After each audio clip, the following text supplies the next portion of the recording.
சாந்த சொரூபியாகிய இயேசு கிறிஸ்துவின் நாமத்தில் உங்கள் யாவருக்கும் என் அன்பின் வாழ்த்துக்கள். இந்த நாள் தியானத்தின் தலைப்பு சாந்த குமாரர், ஜென்டில்மென்.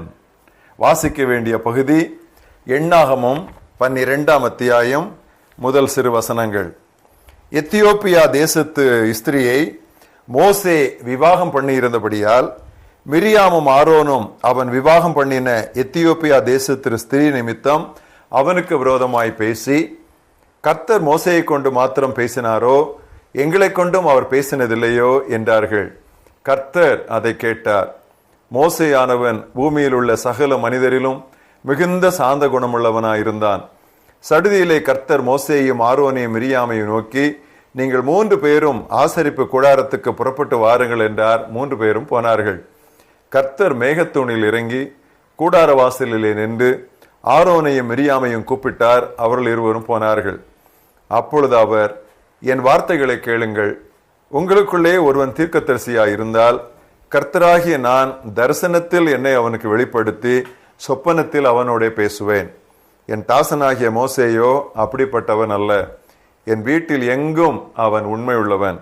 நான் அவனுடன் மறைபொருளாக அல்ல, முகமுகமாகவும் பிரத்யட்சமாகவும் பேசுகிறேன்.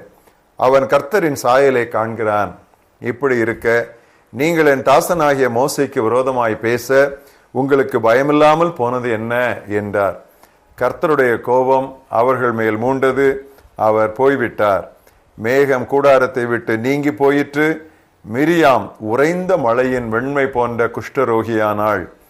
ஆரோன் மிரியாமை பார்த்தபோது அவள் குஷ்டரோகியாய் இருக்க கண்டான்.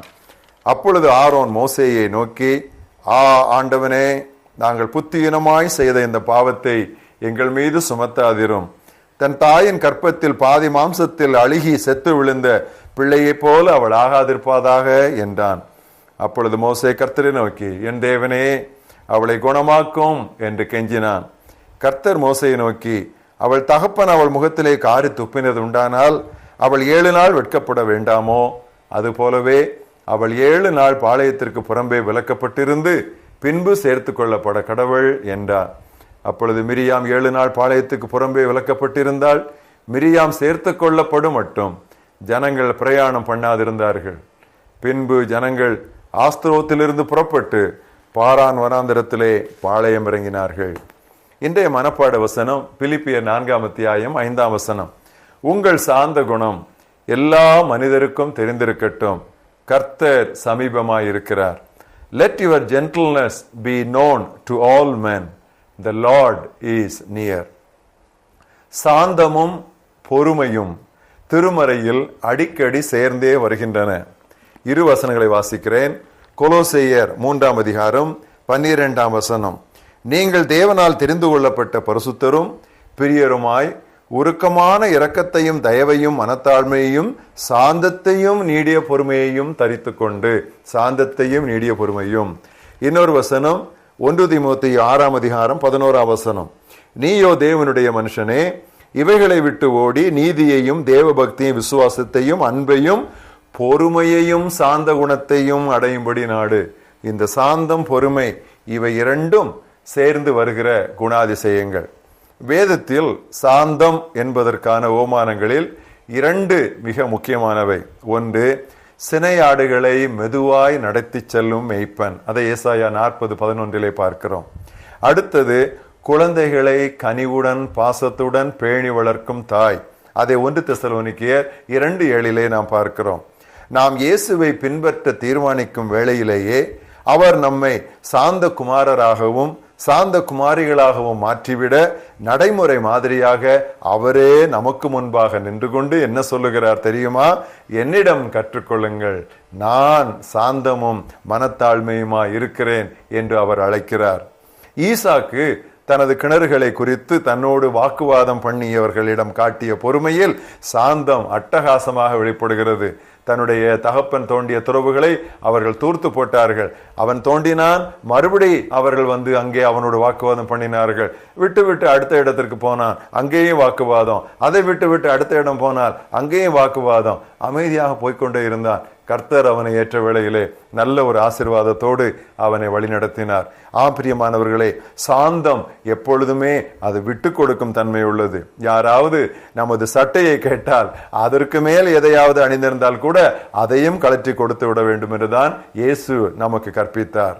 சாந்தமுள்ள ஆவியின்றி நாம் பிறரது குற்றங்களை பொறுமையாய் சகிக்கவே முடியாது. சாந்த குணம் இருந்தால்தான் நாம் பொறுமையாக இருக்க முடியும்.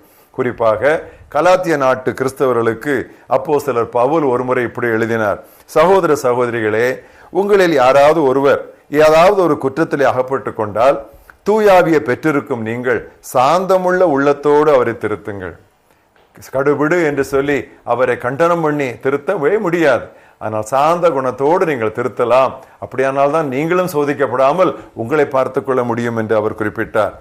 தாவீது அரசனின் தவறுகள் நினைத்து கூட பார்க்க முடியாதவை. தனது பாவத்திற்காக தாவீது நிறைய கரையம் செலுத்த வேண்டியதா இருந்தது. ஆனால் ஆண்டவர் அவனிடம் காட்டிய பெருந்தன்மையை பாருங்கள்.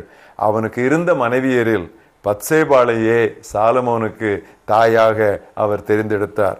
ஆனாலும் மனிதனான மத்தேயுவோ பல நூற்றாண்டுகள் கழிந்த பின்னரும் அவளை குறிப்பிடும் பொழுது உரியாவின் மனைவி என்றே அழைக்க விரும்புகிறார். இதுதான் கடவுளுடைய கண்ணோட்டத்திற்கும் மனிதனுடைய பார்வைக்கும் உள்ள வேறுபாடு. இயேசுவானவர் நெறிந்த நாணலை முறிக்க மாட்டார், புகையும் திரியையும் அவர் அணைக்க மாட்டார். சாந்த சொரூபி அவர். தலைமை பொறுப்பில் இருக்கிறவர்களுக்கு சாந்த குணம் கட்டாயம் தேவை, கட்டாயம் தேவை. அதை நான் இதற்கு மேல் அழுத்தி கூற முடியாது. நமது அதிகாரத்தையும் திறமையையும் நாம் பயன்படுத்தி நம்மை எதிர்ப்பவர்களை நசுக்கி விடுவதற்கான வருகிற சோதனையை நாம் எப்பொழுதும் மேற்கொண்டு கொண்டே இருக்க வேண்டும். மோசே ஒரு பெரிய தலைவன்.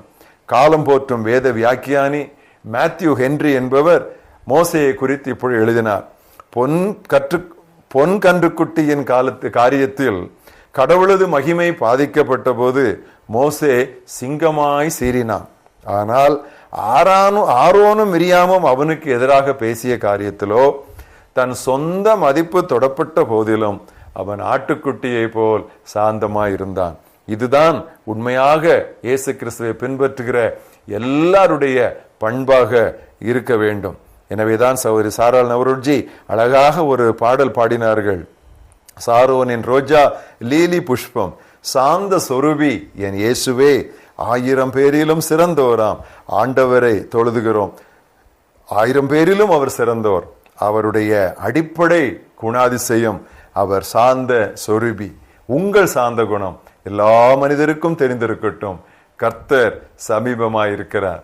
இயேசு இன்றைக்கு நம்மை அழைக்கிறார். என்னிடத்தில் கற்றுக்கொள்ளுங்கள், நான் சாந்தமும் மனத்தாழ்மையுமாய் இருக்கிறேன். எங்கள் மகாபெரிய தேவனே, நாங்கள் கண்டிப்பாக எங்களுடைய வாழ்க்கையிலே எல்லா மனிதருக்கும் முன்பாக காட்ட வேண்டிய முக்கியமான குணத்தை குறித்து இந்த தியானத்திற்காக நாங்கள் உமக்கு நன்றி சொல்லுகிறோம். எத்தனை முறை ஆண்டவரே சாந்தமாக நாங்கள் நடந்து கொள்ளாததால், சாந்தமாக நாங்கள் பதில் சொல்லாததால், சாந்தமாக நாங்கள் காரியங்களை செய்யாததால், சாந்தமாக நாங்கள் உறவு கொள்ளாததால் எல்லா காரியங்களையும் குழப்பி எங்களுடைய பாதைகளையே நாங்கள் கரடுமுரடாக்கி வைத்திருக்கிறோம். ஆண்டவரே, தேவரீர் எங்களுக்கு இரங்கும். பெருமை வேண்டாம், அகம்பாவம் வேண்டாம், மனமேட்டுமை வேண்டாம். உம்முடைய குமாரனாய் இயேசு கிறிஸ்துவை போல சாந்தமும் மனத்தாழ்மையுமாயிருக்க எங்களுக்கு உதவி தாரும். பிறர் குற்றங்களை குறித்து பொறுமையாய் இருக்கட்டும். திருத்தும் பொழுது சாந்தத்தோடு நாங்கள் இதை செய்யட்டும். நீர் எவ்வளவு சாந்த குணமுள்ளவராய், எவ்வளவு பொறுமை உள்ளவராய் எங்களிடம் இருக்கிறீரே, நாங்கள் அதை மறந்து போகாதிருக்க நீர் உதவி செய்யும். நீர் மட்டும் எங்களிடத்திலே சாந்த குணம் உள்ளவராய் இல்லாதிருந்திருப்பீர், ஆனால் நாங்கள் சாம்பலாயிருப்போம். ஆண்டவரே, உமக்கு நாங்கள் நன்றி சொல்கிறோம். எங்களுடைய வாழ்க்கையிலே முயற்சி எடுத்து நாங்கள் எங்களுடைய கோபத்தையும் ஆணவத்தையும் அகங்காரத்தையும் நாங்கள் அடக்கி வைத்துக் கொண்டு கட்டுப்படுத்தி சாந்த குணமுள்ளவர்களாய், எங்கள் சாந்த குணமுடைய வசனம் சொல்கிறது போல எல்லா மனிதருக்கும் தெரிந்திருக்க உதவி தாரும். இயேசு கிறிஸ்துவின் நாமத்தில் பிதாவே, ஆமென்.